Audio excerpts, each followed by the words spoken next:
cili është një mendim i yt që shumica nuk do ta pëlqej.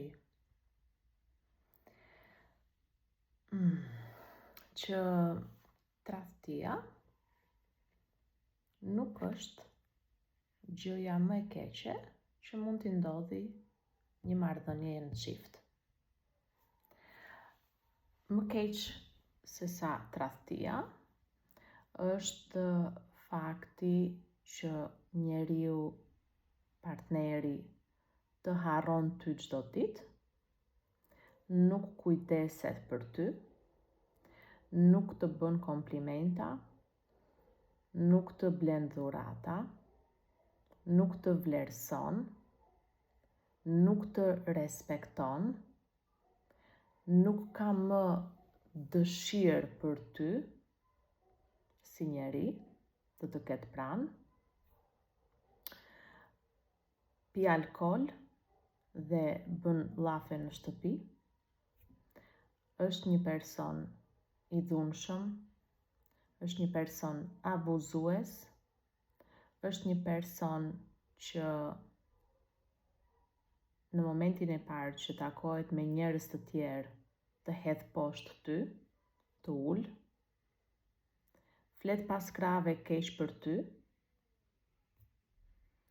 Pra, nuk është e thënë se të gjitha këto do t'i ketë ai person që të jetë kaq i keq, por edhe njëra prej tyre mjafton për të lënduar ty aq shumë, madje edhe shumë më tepër, se sa ai të tradhtonte.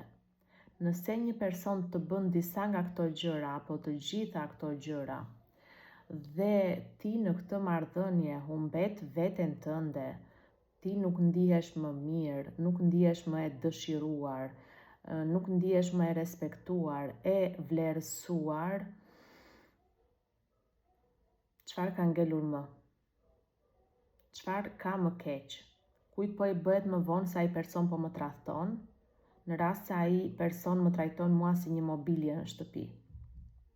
Pra, unë jam gruaja e tij dhe ai nuk më trajton mua mirë, çfarë po më intereson mua më se ai person po më tradhton jashtë shtëpie?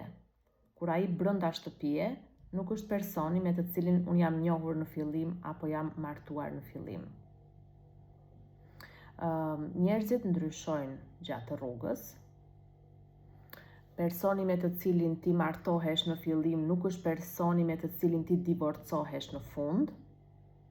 Kështu që këshilla ime për të gjithë çiftet e reja është të mos jenë shumë xheloz për partnerin e tyre, të mos jenë shumë toksik mbytës, të fiksuar, se mos ky person është duke i tradhtuar, por të vërejnë detajet e vogla çdo ditë, çfarë personi është duke bërë për ta, çfarë është duke i dhënë kësaj marrëdhënieje çdo moment.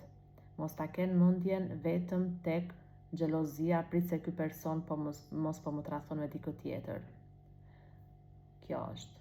E di që shumë njerëz kanë tradhtin primare, por për mua si Sonila janë të gjithë këta elementet e tjerë